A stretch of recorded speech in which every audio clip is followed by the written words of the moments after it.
Hi friends, welcome back to my video. ಇವತ್ತಿನ video title solar panel ತ್ಯಾಜ್ಯದ ಮುಕ್ತಿ ಮಾರ್ಗಗಳು. ಪರಿಸರ ಸ್ನೇಹಿ ಮತ್ತು ಸೌರಶಕ್ತಿಯ ಬಳಕೆಯನ್ನು ಸರ್ಕಾರ ಹಾಗೂ ವಿವಿಧ ಸಂಘ ಸಂಸ್ಥೆಗಳು ಉತ್ತೇಜಿಸುತ್ತಿದೆ. ಆದರೆ ಮನೆ ಮತ್ತು ವಾಣಿಜ್ಯ ಉದ್ದೇಶಕ್ಕಾಗಿ ಬಳಸುವ ಸೋಲಾರ್ ಪ್ಯಾನೆಲ್ಗಳು ನಂತರ ನಿರುಪಯುಕ್ತವಾಗುವಾಗ ಈ ತ್ಯಾಜ್ಯವನ್ನು ಹೇಗೆ ನಿರ್ವಹಿಸುವುದು ಎನ್ನುವುದು ಸಮಸ್ಯೆಯಾಗಿದೆ. ಉತ್ತಮ ಗುಣಮಟ್ಟದ ಸೋಲಾರ್ ಪ್ಯಾನೆಲ್ಗಳು ಸುಮಾರು 30 ವರ್ಷದವರೆಗೆ ಬಳಸಬಹುದು ಎಂದು ಹೇಳಲಾಗುತ್ತದೆ. ಆದರೆ ವರ್ಷದಿಂದ ವರ್ಷಕ್ಕೆ ಪ್ಯಾನೆಲ್ಗಳಿಗೆ ಸೌರಶಕ್ತಿಯನ್ನು ವಿದ್ಯುತ್ತಾಗಿ ಪರಿವರ್ತಿಸುವ ಸಾಮರ್ಥ್ಯ ಕಡಿಮೆಯಾಗುತ್ತದೆ. ಹೀಗಾಗಿ 30 ವರ್ಷಗಳ ಮೊದಲೇ ಸೋಲಾರ್ ಪ್ಯಾನೆಲ್ಗಳನ್ನು ಬದಲಾಯಿಸುವವರ ಸಂಖ್ಯೆ ಸಾಕಷ್ಟಿದೆ ಎಂದು ಪರಿಸರ ತಜ್ಞರು ಅಭಿಪ್ರಾಯ ವ್ಯಕ್ತಪಡಿಸಿದ್ದಾರೆ. International renewable energy agency solar ಪ್ಯಾನೆಲ್ಗಳಿಗೆ 30 ವರ್ಷಗಳ ಕೆಲಸ ಮಾಡುವ ಅವಧಿಯ ಆಧಾರದ ಮೇಲೆ ಪ್ರಕಟಿಸಿರುವ ಅಂಕಿಅಂಶಗಳನ್ನು ಪರಿಗಣಿಸಿದರೆ ವರ್ಷ 2050ರ ಹೊತ್ತಿಗೆ 78 ದಶಲಕ್ಷ ಟನ್ನುಗಳಷ್ಟು ಸೋಲಾರ್ ಪ್ಯಾನೆಲ್ಗಳ ತ್ಯಾಜ್ಯ ಸೃಷ್ಟಿಯಾಗಲಿದೆ. ಆದರೆ 30 ವರ್ಷಗಳ ಮೊದಲು ಸೋಲಾರ್ ಪ್ಯಾನೆಲ್ ಬದಲಾಯಿಸುವವರ ಸಂಖ್ಯೆಯನ್ನು ಪರಿಗಣಿಸಿದರೆ ಕೇವಲ 4 ವರ್ಷಗಳ ಅವಧಿಯಲ್ಲಿ 3,15,000 ಟನ್ಗಳಷ್ಟು ಸೋಲಾರ್ ಪ್ಯಾನೆಲ್ಗಳ ತ್ಯಾಜ್ಯ ಸೃಷ್ಟಿಯಾಗಲಿದೆ. ಅಮೆರಿಕದಲ್ಲಿರುವ ಸೋಲಾರ್ ಪ್ಯಾನೆಲ್ ತ್ಯಾಜ್ಯವನ್ನು ಸ್ವೀಕರಿಸುವ ಘಟಕವೊಂದು ವರ್ಷಕ್ಕೆ 20 ಲಕ್ಷ ಸೋಲಾರ್ ಪ್ಯಾನೆಲ್ಗಳನ್ನು ಸಂಸ್ಕರಿಸುವ ಸಾಮರ್ಥ್ಯವನ್ನು ಹೊಂದಿದೆ. ಆದರೆ ಪ್ರತಿ ಸೋಲಾರ್ ಪ್ಯಾನೆಲ್ಗಳನ್ನು ಸಂಸ್ಕರಿಸಲು $20 ರಿಂದ $30 ವೆಚ್ಚವಾಗುತ್ತಿದೆ.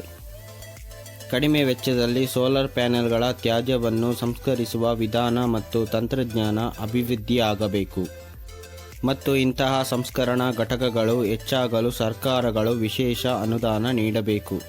ಇಲ್ಲದಿದ್ದರೆ ಸೋಲಾರ್ ಪ್ಯಾನೆಲ್ಗಳನ್ನು ನಗರ ಅಥವಾ ಗ್ರಾಮೀಣ ಪ್ರದೇಶದ ತ್ಯಾಜ್ಯಕ್ಕೆ ಅಥವಾ ನದಿ ಸಮುದ್ರಗಳಿಗೆ ಸೇರಿಸುವ ಪ್ರಕರಣಗಳು ಹೆಚ್ಚಾಗಲಿದೆ. ಹೀಗೆ ಮಾಡುವುದರಿಂದ ಮನುಷ್ಯನ ಆರೋಗ್ಯ ಮತ್ತು ಪರಿಸರಕ್ಕೆ ಅಪಾರ ಹಾನಿಯುಂಟಾಗುತ್ತದೆ ಎಂದು ವಿಜ್ಞಾನಿಗಳು ಅಭಿಪ್ರಾಯಪಡುತ್ತಿದ್ದಾರೆ.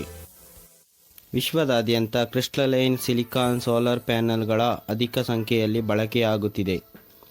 ಈ ಪ್ಯಾನೆಲ್ಗಳನ್ನು ತಯಾರಿಸಲು ಅಲ್ಯೂಮಿನಿಯಂ ಫ್ರೇಮ್ಗಳು, ಗಾಜು, ತಾಮ್ರದ ತಂತಿ, ಪಾಲಿಮರ್ಗಳು, ಕ್ರಿಸ್ಟಲ್ ಸಿಲಿಕಾನ್ನಿಂದ ಮಾಡಿರುವ ಸೋಲಾರ್ ಸೆಲ್ಗಳು ಮತ್ತು ಪ್ಲಾಸ್ಟಿಕ್ ಜಂಕ್ಷನ್ ಬಾಕ್ಸ್ಗಳು ಬಳಸುತ್ತಾರೆ.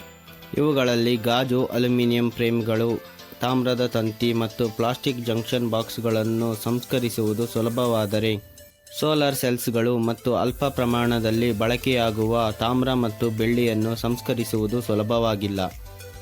ಕೆಲವು ಸೋಲಾರ್ ಪ್ಯಾನೆಲ್ಗಳಲ್ಲಿ ಕ್ಯಾಡಿಯಂ ಮತ್ತು ಸೀಸವನ್ನು ಬಳಸಲಾಗುತ್ತಿರುವುದರಿಂದ ನಮ್ಮ ಆರೋಗ್ಯ ಮತ್ತು ಪರಿಸರಕ್ಕೆ ಹಾನಿಯಾಗದಂತೆ ಇಂತಹ ಪ್ಯಾನೆಲ್ಗಳನ್ನು ಬಹಳ ಎಚ್ಚರಿಕೆಯಿಂದ ಸಂಸ್ಕರಿಸಬೇಕಾಗುತ್ತದೆ. Thin film solar ಪ್ಯಾನೆಲ್ಗಳಲ್ಲಿ cadmium telluride ಬಳಸಲಾಗುತ್ತಿದ್ದು, ಇಂತಹ ಸೋಲಾರ್ ಪ್ಯಾನೆಲ್ಗಳ ತ್ಯಾಜ್ಯವನ್ನು ಸಂಸ್ಕರಿಸಲು ವಿಶೇಷ ಘಟಕಗಳು ಬೇಕಾಗುತ್ತವೆ. ಸೋಲಾರ್ ಪ್ಯಾನೆಲ್ಗಳ ಜೊತೆ ಬಳಸುವ ಇನ್ವರ್ಟರ್, ಬ್ಯಾಟರಿ ಇತ್ಯಾದಿಗಳನ್ನು ಸೂಕ್ತವಾದ ಸಂಸ್ಕರಣಾ ಘಟಕಗಳಲ್ಲಿ ಸಂಸ್ಕರಿಸಬೇಕಾಗುತ್ತದೆ. ನಾವು ಬಳಸುವ ಸೋಲಾರ್ ಪ್ಯಾನೆಲ್ಗಳ ಉತ್ಪಾದನೆಯಲ್ಲಿ ಯಾವ ಅಪಾಯಕಾರಿ ವಸ್ತುಗಳನ್ನು ಬಳಸಲಾಗಿದೆ ಮತ್ತು ಸೋಲಾರ್ ತ್ಯಾಜ್ಯ ನಿರ್ವಹಿಸುವಾಗ ಯಾವ ರೀತಿಯ ಮುನ್ನೆಚ್ಚರಿಕೆ ವಹಿಸಬೇಕು ಎಂದು ಜನಸಾಮಾನ್ಯರಿಗೆ ತಿಳಿಸಿಕೊಡುವ ಕೆಲಸವನ್ನು ಸೋಲಾರ್ ಕಂಪನಿಗಳು ಮಾಡಬೇಕು. ಮತ್ತು ಎಷ್ಟು ವರ್ಷಗಳವರೆಗೆ ಸೋಲಾರ್ ಪ್ಯಾನೆಲ್ಗಳನ್ನು ಬಳಸಬಹುದು ಮತ್ತು ವರ್ಷದಿಂದ ವರ್ಷಕ್ಕೆ ಸೌರಶಕ್ತಿಯಿಂದ ವಿದ್ಯುತ್ ಉತ್ಪಾದಿಸುವ ಕಾರ್ಯಕ್ಷಮತೆ ಎಷ್ಟು ಕಡಿಮೆಯಾಗುತ್ತದೆ ಎಂದು ಜನಸಾಮಾನ್ಯರು ತಿಳಿದುಕೊಳ್ಳುವ ಅಗತ್ಯವಿದೆ. ಅದೇ ರೀತಿ ಸೋಲಾರ್ ಪ್ಯಾನೆಲ್ ತ್ಯಾಜ್ಯ ಸಂಗ್ರಹಣಾ ಹಾಗೂ ಸಂಸ್ಕರಣೆ ಘಟಕಗಳಲ್ಲಿ ಕೆಲಸ ಮಾಡುವ ಸಿಬ್ಬಂದಿಗಳಿಗೆ ಸುರಕ್ಷತೆ ಕುರಿತು ಮನವರಿಕೆ ಮಾಡಿಕೊಡುವ ಕಾರ್ಯಕ್ರಮಗಳನ್ನು ಹಾಗೂ ನಿಯಮಿತವಾಗಿ ಅವರ ಆರೋಗ್ಯ ತಪಾಸಣಾ ಶಿಬಿರಗಳ ಅಗತ್ಯವಿದೆ. ನಮ್ಮ ದೇಶದಲ್ಲೂ ಕೂಡ ದೇಶದಾದ್ಯಂತ ಸೋಲಾರ್ ಪ್ಯಾನೆಲ್ ತ್ಯಾಜ್ಯ ಸಂಗ್ರಹಣೆ, ಸಂಸ್ಕರಣೆ ಮತ್ತು ತ್ಯಾಜ್ಯದಿಂದ ದೊರೆಯುವ ಪುನರ್ಬಳಕೆ ಸೂಕ್ತವಾದ ವಸ್ತುಗಳ ವಿಲೇವಾರಿ ಮಾಡುವ ವ್ಯವಸ್ಥೆ ಅಗತ್ಯವಿದೆ. ಇದರಿಂದ ಸ್ಥಳೀಯವಾಗಿ, ನೇರವಾಗಿ ಮತ್ತು ಪರೋಕ್ಷವಾಗಿ ಸಾವಿರಾರು ಜನರಿಗೆ ಉದ್ಯೋಗ ದೊರೆಯಲು ಸಾಧ್ಯವಿದೆ. ಕೆಲವು ದೇಶಗಳಲ್ಲಿ ಸೋಲಾರ್ ಪ್ಯಾನೆಲ್ಗಳನ್ನು ದುರಸ್ತಿ ಮಾಡಿ ಕಡಿಮೆ ಬೆಲೆಗೆ ಬೇರೆ ಬೇರೆ ದೇಶಗಳಲ್ಲಿ ಮಾರಾಟ ಮಾಡುವ ಸಂಸ್ಥೆಗಳಿವೆ. ಇಂತಹ ಕಳಪೆ ಗುಣಮಟ್ಟದ ಮತ್ತು ಅಪಾಯಕಾರಿ ಅಂಶಗಳನ್ನು ಒಳಗೊಂಡಿರುವ ಸೋಲಾರ್ ಪ್ಯಾನೆಲ್ಗಳು ನಮ್ಮ ದೇಶದಲ್ಲಿ ಮಾರಾಟವಾಗದಂತೆ ಸರ್ಕಾರ ಮತ್ತು ಜನಸಾಮಾನ್ಯರು ಜಾಗೃತರಾಗಿರಬೇಕು. ಇದೇ ಇವತ್ತಿನ ವಿಡಿಯೋ. ಈ ಇನ್ಫಾರ್ಮೇಷನ್ ಇಷ್ಟ ಆಗಿದ್ರೆ ವಿಡಿಯೋನ ಲೈಕ್ ಮಾಡಿ, ಶೇರ್ ಮಾಡಿ, ಹಾಗೆ ಟ್ರಿಕಿ ಟಿಕೆಟ್ಸ್ ಚಾನಲ್ನ ಸಬ್ಸ್ಕ್ರೈಬ್ ಮಾಡಿ. Thank you for watching. Bye.